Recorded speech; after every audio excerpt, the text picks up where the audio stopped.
So we have our battery powered like Wi-Fi app camera. So basically this camera here transmits like a signal to your phone or tablet. You can also do it to a head unit or anything that can see like a Wi-Fi signal, and it will show you the image from this. Now it also uses like Bluetooth to put itself into standby mode and like on and off. We'll chat about that anyway, but that is basically it. So it's a camera with a battery on it.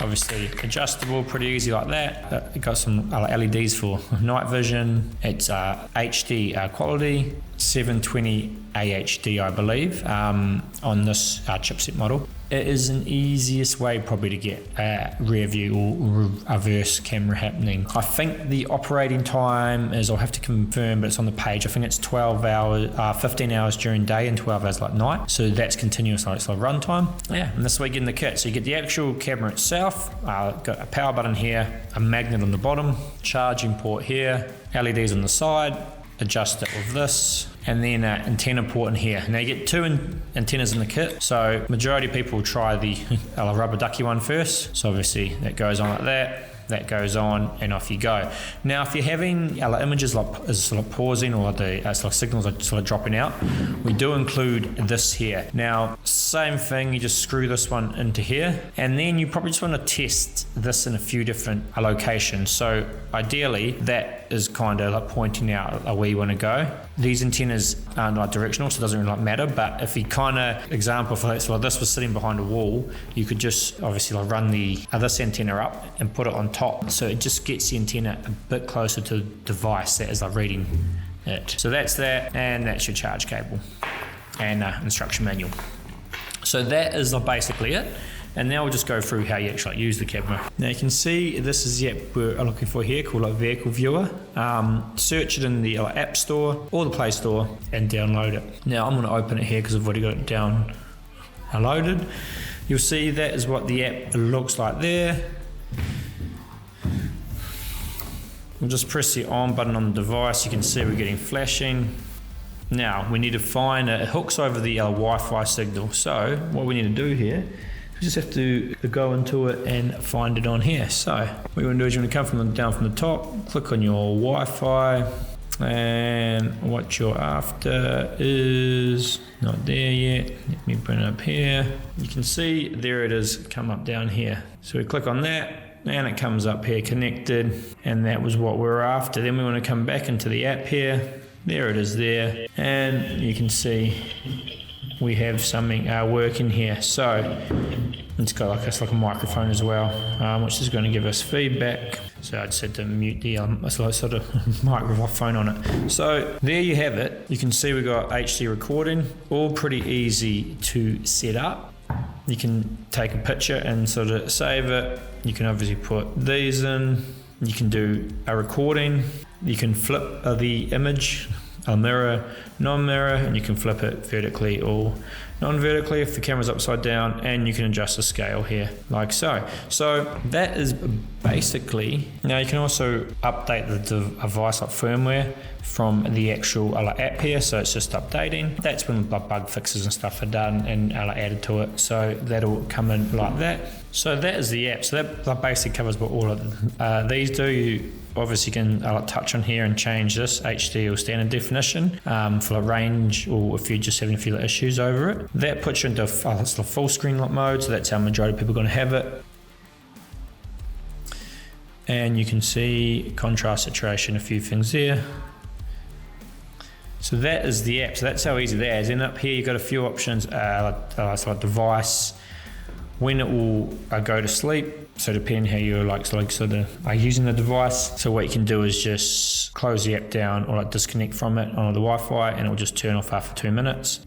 Mute, that's if you don't want the sort of voice coming through. A microphone, firmware update, you just click on that and it can wirelessly update the firmware. That is basically everything you can do in the app. So that's the app, that's the camera, super easy to set up. Those are how much battery is left on the side there. Obviously for lights representing the quarter each.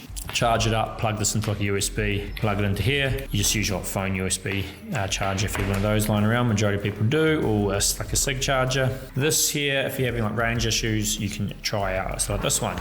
So I haven't got a caravan to test here at the office because there's no room to actually put one, but we'll just do a bit of like a range test. So obviously that fits on like that. People ask about this, the magnet rating and stuff. It won't come off. Super rough. It could like shift a bit like that, but apart from that, it isn't going to move. So you can see we have our screen up here, and what I will get in actually, so I'll get some trees moving so we can actually have something to view on it. So hopefully you can see that we've got some trees moving there, and the camera is here. So we're going to go along 1 car, 2 cars, 3 cars. It's probably 3 cars, and maybe that's 8 or 9 like meters to give you an idea. Now you can see I've just crouched down to put all the cars in the way, and you can see this tree still blowing. It isn't perfect. Now I'll come up here, and the reception got a bit better. So if you are finding you're getting issues, we just put into standard definition here, because just the refresh rate could be struggling a bit, and we are no longer having those issues. So the trees are moving okay, and everything's looking all right. There you go. A little bit of drop out there. And again, so that is telling us that we probably have to use the external antenna. So I was crouching down there to try to give you guys an idea. So that had to go through 1, 2, 3 cars. I can't confirm. It's very hard to confirm on a setup if it's going to work or not. For example, if you put a 1,000 litre water tank behind this camera, very hard for the signal to get through. Probably isn't going to work. So in that case, we were getting a bit of dropout, or the screen was pausing a little bit. That's where you come and grab this, our antenna here. You'd put it in, and you'd obviously run it up, and you would put it up here. Now that's going to mean we have a bit better line of sight for where the actual device receiving the signal is. That's why we include these in the kit, to help out on those issues. Like for example, on a caravan or camper trailer, so this could be halfway down, and then the signal has to go all the way through the caravan. So whereabouts, if we lift this up a bit and a bit further forward, it can have a better line of sight, so to say, going through less material to get to the actual phone. So once you close the app down, you'll see you're getting 2 lights just flashing like that.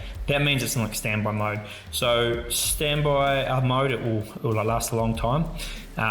Just specs from the product page there. And then when you open the app back up, it's going to connect to it again. So that's what happens the majority of time, and that's what the auto sleep setting is. If you set it for 2 minutes, once you close down the app, in 2 minutes it'll turn off. So majority of people who are using these just reversing or whatnot will have that. If you want to use it for a big drive and you want it just to not go to sleep because you're using it for a rear view camera, then you turn the sleep mode off so it never goes to sleep. But yeah, that is what you do there for the sleep mode, and how it comes out of it when the app opens back up and you connect to it again. So just when you go to install the external antenna, just spin this all the way out, because otherwise obviously you can't get in there. Grab your external antenna there, throw this down here like that, so you're going to end up looking like this, obviously down here like so. Then spin this onto here. Just actually remember, you got to spin the gold nut on the outside to actually get it to tighten up. You should be able to do it with your hands. If you're struggling to do it with your hands, just get a pair of pliers in there to nip it up, because obviously you can't just turn this because the inside actually turns. How these SMA connectors are designed. Then obviously you can tighten like that back up, and your antenna can go wherever you're going to put it. Throw it up here, and we'll see how our range test goes now. So in the same spot we were before, and you can see before we were getting that little dial dropping out every now and again. We're not getting that right now, and we're in the same spot with the same cars and just the antenna on the roof of the car down there. So you can see that's how it helps out. So that is how you do use the extra antenna if you're having some signal problems, and to improve your reception.